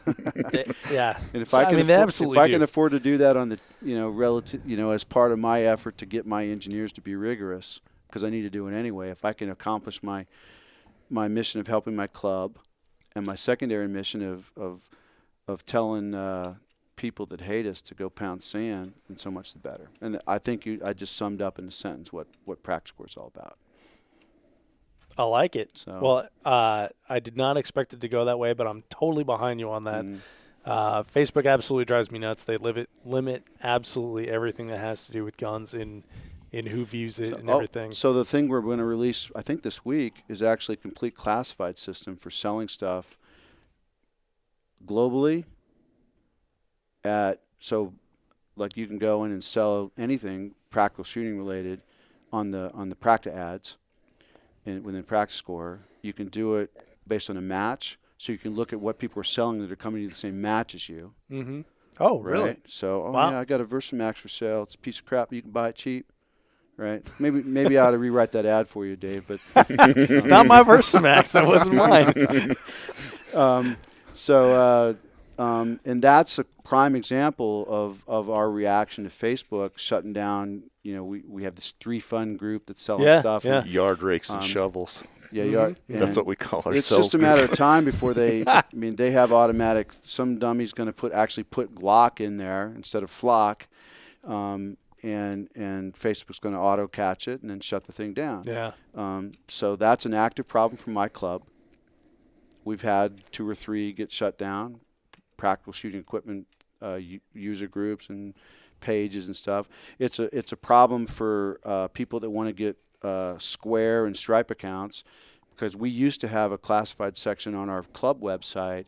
Square saw it, said we sell guns, and shut us down. Really? Right? Even though we don't sell guns, our users sell guns to each other.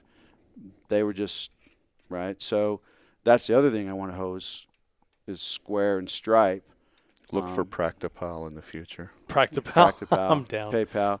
We're not going to do our own merchant system, but I'm going to partner with a system when I can find them that is gun friendly, shooter friendly, and has low rates that I can pass on. Because we're doing, I don't know what we're the last number, but I think we're going to be up to $10 or $12 million in match revenue going through the system. That's a big enough number that some processor ought to be interested in and give us a discount. Yeah. That's a large box store in a town.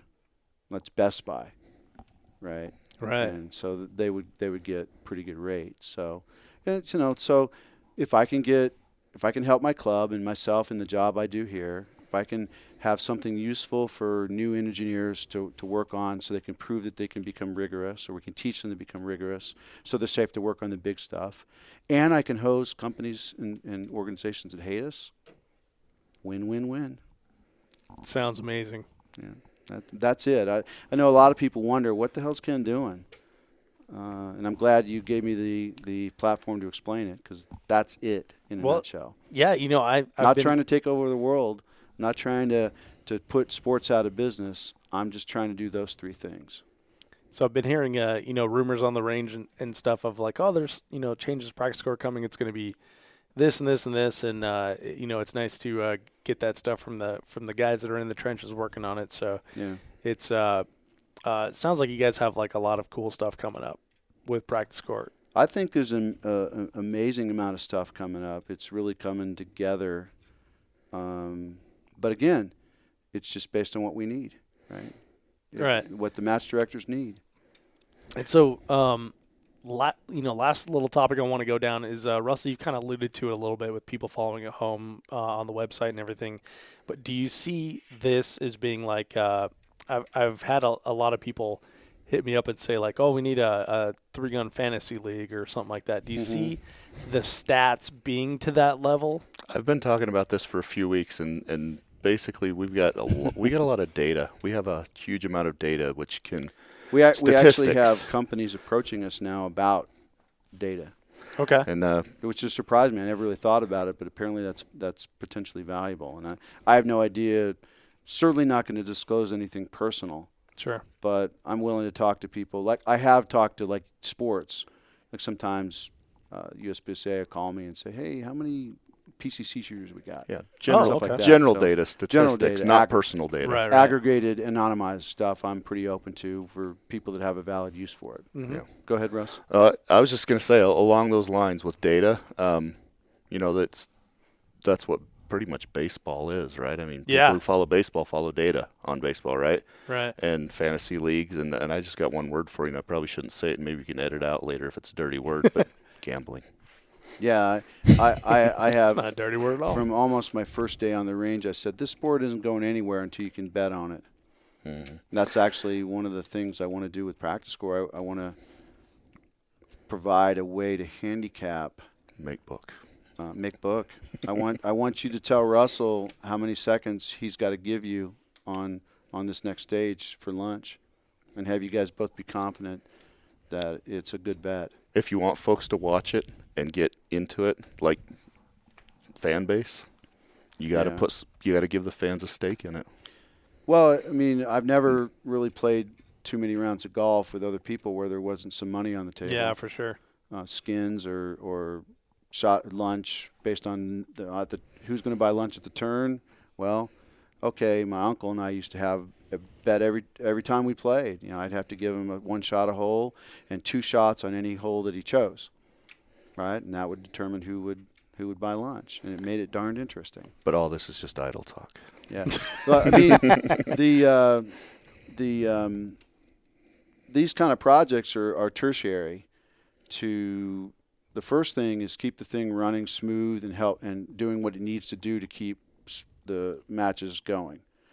The second thing is to do the things that immediately meet those three tests, right? Which is help the match, help Ken, basically is another way to look at it, although I broaden out because of the number of sports we support. I'm interested in helping match directors and clubs. Second thing is to help the shooters and the sponsors. And the third thing is to hose these companies that don't like us.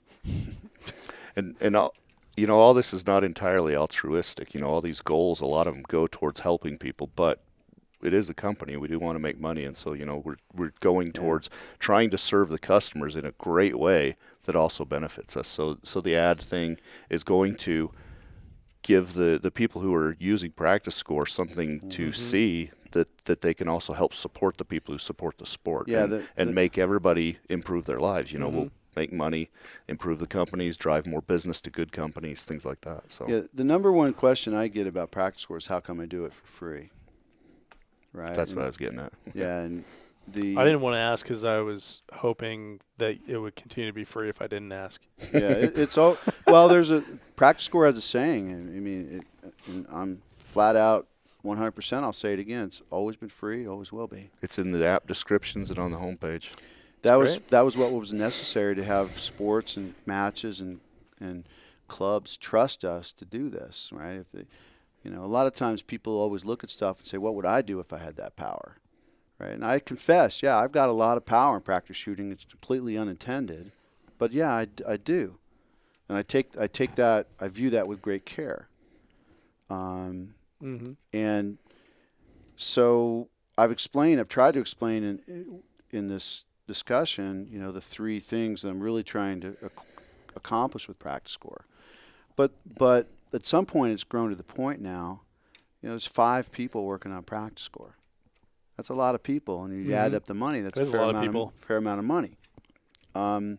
So I have decided that it has to pay for itself at some point, somehow, but it's never going to be charged for, right? So that sort of limits how you can make money. You can make money off donations. You can make money off the sports actually supporting it, which so far ICOR does. Okay, this kind of shows where their heads are. Really? Yeah. ICOR came to us, support our sport, and here's some money. Yeah. Only sport to ever do that. Let's say the name David Sergi and the board of ICOR. Yes. Good people. Good dudes. Now, I'm not saying that the other sports should or shouldn't do that, but I am saying that none of them have ever offered. So I'm just listing potential ways to fund it. Sure. So donations, sport support, which I'd like to see, but at the same time, I don't necessarily want the strings because a lot of the sports are poorly run, and I don't even think they think they're well run. Right? So I don't think I'm saying. I think that some of them are working very hard to improve it, but I don't think they necessarily think they're well run. Right. Well, as soon as they buy a piece, also they want to have a say so in how we do things. So sure. I think I think blessing and a curse right there. So if I looked at how to support the clubs better, a lot of times it seems like it'd be better to keep it out of the hands of the sports. You tend to kind of muck up things that they're touching or have other things they're trying to solve. Now, so USPSA, just using an example, is the largest one. They've went through a terrible last 3 years. It's been very hard for them. I think they're on the comeback trail. But it wouldn't have been a really bad time for them to start trying to run a scoring system. Yeah. Right? And they have bigger fish to fry right now. But anyway, that could be a potential source of funding. The only other one left is advertising. Right. Right. When you've got 100,000 eyeballs every week. So. Yeah, I mean, we're closing in on 2 million impressions a month. Wow. And by the time we get done with classifieds and a few other changes, we're expecting, I don't know, you never know, but I think that when you look at user behavior on the site, I think 5 to 7 million views a month is pretty reasonable in like in the 3 to 5 month range, somewhere in there. It kind of depends, but and that's not necessarily growing the sports. That's just giving people more things to do on the site. Right. right? Classifieds, forums, looking at videos, Social media. Yeah, so for sure. discussions that used to happen on Facebook happening in the context of the match. So I'll give you one more thing that, maybe you guys are thinking about, but it's, we're talking about scratching your own itch. This is something that I've thought a lot about, Yeah. and people have asked me to do, but I know absolutely nothing about software or databases or anything, so I know when I should not do things, and it's a schedule. And so, this show is the 3-Gun Show. It's 3-Gun based. Yeah. There is a thread on Brian Enos. Yeah, it's and really. it is the stupidest way, and yes, email me. I don't care. It's the stupidest way to figure out when a match is to update a post on Brian Enos. And no one in 3-Gun cares about Brian Enos anymore. Brian Enos doesn't care about 3-Gun. As far as I can see. I mean, as a forum. As a forum, thank you. Brian's a good dude. Yeah, I'm sorry. It's Brian Enos forums. Yeah. I should clarify. But it's forums are kind of going the wayside, right? And that is a terrible way to look at what matches you want for next year. First of all, you don't know when the match is going to open. You don't know when it's going to close. And you don't know where you're supposed to mail your check. So just a calendar that represented the matches on PractiScore's, what you're talking about? It's, something like that where you can look at, I don't know, just look at 3-Gun matches. What major, air quote major, 3-Gun matches, and I don't know how you define major. Maybe you guys already do know that. That's intended. And in the minute I get an intern I think can do that, that's going to happen. Or a new hire. What I want to see, well, we already have little snippets of it. If you have a PractiScore account, which is free, and you log in, you have a dashboard. It'll show you, which is awesome, by the way, matches that you're in and matches that you were in before that are now back. Oh, I have not seen that part of it. I've seen the matches I'm in. There's some holes to that. It's called matches you might be interested in. Okay. There's some holes in that, and it's driven by clubs that you've shot with. Oh, okay. So you shot with us now, so your dashboard's going to show you other stuff we're running. That's probably why it keeps showing me like IDPA stuff. No, we don't run IDPA. You guys don't run IDPA? No. Okay, maybe one of the clubs I've shot is doing that, but so not that there's anything wrong with that. Not there's anything wrong with that, but I personally don't shoot IDPA. Yeah, I've never been a member, so yeah. So that's definitely coming, and that's actually one of the things that we can do to have people spend time. We have kind of a view of a calendar view, a regional view, a kind of a near me view, and a just a pure chronological view, as well as you can register. So when we create a match, we'll give you a way as a match director to say who should be aware. We'll limit it because we don't want to just say the whole world, but what other matches have you run that you want the competitors to be aware of that? So like last year's Area 1, I would say yes, right? Or this year's Hard as Hell, I'd say yes. And then that will start to show up two ways. One is in your dashboard, but even more importantly, your phone will buzz. And you'll say, oh, hey, Dave, you might want to you want me to mark your calendar to register for Area 2? I would love that. I would absolutely love that. Because the competitor app will be integral to your profile on PractiScore. Yeah, it's all going to be one a system thing. And so I'm with you. It's just that we're trying to do. We got this long list, but I can only bring in so many new hires, so many interns. No, I totally hear you. Just knowing that someone else is on the same page as me is thinking there's a better way to do this rather than just like writing a note and leaving it on the corkboard. We have years of ideas and time, just the amount of time we have to give to it. So just on your list, and I'll prioritize. We really want to do it. Yeah. Hey, Dave, would you triage this for us? So just to end the funding question. So we're working to sell ads, but my requirement to the engineers working on that is that I have one absolute inviolate requirement: you do not make the results harder to use. Yeah. Okay. I like that. They cannot screw with that for the sake of ads. We want the ads to serve the customer. The second thing is that the advertising can never, ever, ever reflect negatively and make the people feel bad about the person who bought the ad, which is kind of a second way to look at So if a ad from Glock screws up you looking at the results, are you happy about Glock? Or I gotcha. That's true. That's very true. So it has to be win-win-win. Everybody's got to win. The third thing is that we're never, ever, ever, ever going to trump a stage sponsor for one of our ads. Right? Smart. So it's very smart. And because I'm Ken Nelson, run matches, I don't want some PractiScore idiot taking getting the love from my Barry sponsorship. Barry's did that work. Barry's put the bullets on the prize table. That's what I want. Yeah, they're the reason the customer's looking at it. So that's kind of the benefit of having a practical shooter that runs a practical club that runs a software company. Sure, you guys are in the middle of it. Doing PractiScore, that we kind of dance at all three parts of it. And so, there's going to be ads. There has to be. I can't figure out this. Donations don't add up to enough.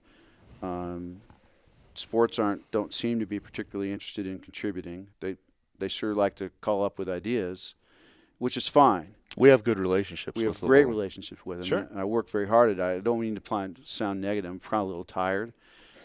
We have great relationships with them. I must be tired too, because that didn't sound negative at all. Okay, I just wanted to. just I just wanted to stress that straightforward, that we're not tying us doing things for them to money. We do things because the clubs need it. Sure. Yeah, he's not extorting them by way of saying all this. It would never cross my mind too often. But they worry about that. I mean, they worry that if Ken has scores and Ken gets mad at him, what happens? Somebody could do some bad stuff. And I don't want to appear appear like I'm some kind of Christ-like figure that's like perfect and doesn't get angry. But I know where my bread's buttered, right? Yeah. And I don't help clubs by having a fight with IDPA. I don't help clubs by having a fight with Riga Nation. We have great relationships with them. Where there's friction is often because they don't necessarily understand software, they don't understand the system. So a lot of times they want to do something a certain way when it's like already there. Mm-hmm. And I'm like, well, just do it this way. And then we end up discussing. Sometimes we add it their way just because it makes sense. Sometimes they realize, oh, it's there. Sure. So it's just normal friction. There's not any, aggravated friction between any of the sports. It's all very good. But the money part we got to figure out at some point. And right now the current plan is taking money from Facebook and YouTube. Do what they do better than them. For our audience. Which is perfect, because they don't deserve it anyway, because they don't like us. It couldn't pick a better company to screw. Exactly. Well, guys, we're going on over an hour and a half here, so I want to I'm hungry, I'll be honest. No, that's cool. I want to give you an opportunity for final thought here. We've covered a lot of ground, and I think I have a better understanding of PractiScore than I ever have before, and it's pretty cool to see that you guys have all these amazing ideas and everything. But let's get a final thought here and something to leave the audience with. And Russell, we'll start with you. I love being a part of this community. I have had the time of my life working with all these match directors and meeting all these competitors, and they truly have become my friends. And the product that we build, I want to serve them. I honestly do. I'm not just spouting platitudes here. I really do care. I really do want this to be the best it can be for them. It reflects on me, and I want it to make what they do better, to help them out. And I have thoroughly enjoyed all the things that I've done this year in the shooting community. I just love it. And PractiScore honestly is a joy to be the developer for my part of it. I just love it. Every aspect of it. I love working with the people. I like being an engineer. I'm the kind of person who can stare at screens full of data and not lose it and work it out and helping people. We need the feedback. We want to work with everybody. If I could, just sum it up that way, it's about all these relationships. We do like the people in the end. I mean, we're a business. We want to make money. We want to serve the people. But I just had the time of my life. I really like doing this. I like the community. I like the shooting sports. I love that, man, and it's great to know that there's guys like you out there that are passionate about multiple things that all come together and are working to make life easier for all of us guys like me who know nothing about that. So thank you very much for what you do. Ken, how about yourself? Final thought. Well, I certainly echo Russ's sentiments about the people in this community. I have a lot of friends in town that aren't practical shooters. I have a lot of friends around the country, but the bulk of my friends are practical shooters. So when I do PractiScore, I'm helping them. That makes me feel really good. And I like the way that I feel good when they send me a note and say, "Hey Ken, I just want to let you know that I saw a movie today. I saw a movie on Saturday night because of PractiScore." I mean, I get these kind of notes. Yeah, get to play with your kids instead of screwing with Excel. Yeah, exactly. I guess if I wanted to leave any final thoughts with the listeners about PractiScore is it's entirely about helping first clubs, second shooters, and third sports. Everything we do is intended to help. In no way will we ever, it's kind of like the first rule of doctoring. First, do no harm. Do no harm, yeah. PractiScore is entirely devoted to ensuring that there's never any harm to our friends. I'm friends with all the leaders of all the sports. I'm friends with most of the people that run the big matches in the country. Like go to dinner, happy their daughter got married, friends. Handshakes and hugs when we see these people. It's truly a labor of love. And as we try to migrate to where it's something that can pay Russ's bills and pay Brian's bills and Eugene's bills, and we call him Nilla. What the heck's his real name? Blake. I don't know. I'm terrible. I'm a bad person, Russ. He's just an intern. He'll get a real name when he's on staff. He's worked here for like 7 months. I don't know his real name. Nilla's just a really good name, good nickname. Yeah, it's a great nickname. One of the things I do at work is I always look for a way to give somebody a nickname. So sometimes it can't, like Russell's Russell, but Nilla's Nilla. But anyway, as we go to that, always know that we're trying to do good. And if sometimes we step on our foot and it ends up not being good, we'll fix it, and it was not on purpose. But it's always about love of the game, love of the sport, love of the clubs, and that's it. So that's the message I'd leave. Awesome. Is that a decent message? I think that's a great message. Gentlemen, this has been a lot of fun. I really appreciate you. First of all, putting on this great match, hard as hell, that we just finished here, and sticking with me after probably what. I don't even know. What did you guys put in, like 2 weeks of 14-hour days to make this match happen? No, not you guys. Russ phoned it in. He showed up. Are we shooting yet? But I have to say, I had shoulder surgery right before this match, so my staff did the bulk of the work, and I literally did not see the stages until conceptually, I was involved, but until I was there to punch him down as range master, I didn't see him. Well, so my guys did a fantastic job of taking the load on this. Hats off to your staff for sure, and thank you, gentlemen, for sticking with me long after everyone has gone and the bonfire has fizzled out. Well, talking with me about PractiScore. I just want to send some love back to you. I think that you're doing a very good job. I enjoy your podcast. I think you're a terrific interviewer, and you're the kind of guy we need talking about our sport. So good on you too. Thanks, dude. I appreciate that. Well, so let's all get a group hug in after we put the microphones down. Hey, Russ, that's too close. I hope you enjoyed that interview with Ken and Russell. Like I said before the interview, these guys are up to a ton of great things at PractiScore, and I appreciate all the hard work they're doing because it definitely makes my life easier. And I can't wait until there's a single consolidated place to look for a match calendar. Plus, betting might be kind of fun too. Links to everything we talked about here can be found at 3gunshow.com/episode 103. And again, check out 3gunshow.com/support before you shop at Brownells, Amazon, Cabela's, and Optics Planet. We earn a small commission on what you buy at no additional cost to you, and your purchase will help keep the show running. Now, I have another review to read from iTunes here, and I read each review, and I'll definitely read yours on the show. This one is from Matt Revo Guy Hoffman, and Matt says, a must-listen, 5 stars. Even if you're not a 3-gunner, there is great info for any of the shooting sports. The principles from some of the best shooters out there span any discipline. I'm a competition revolver shooter and resisted 3-gun. You just can't do it all. After listening to the Jerry Mitchellek interview, I decided to listen to several others, and I got the bug.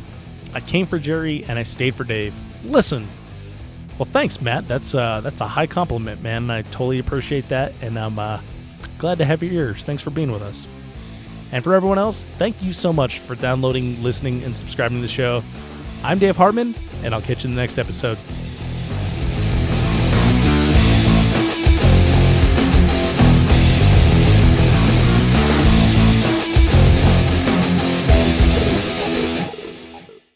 If you are finished, unload, show clear.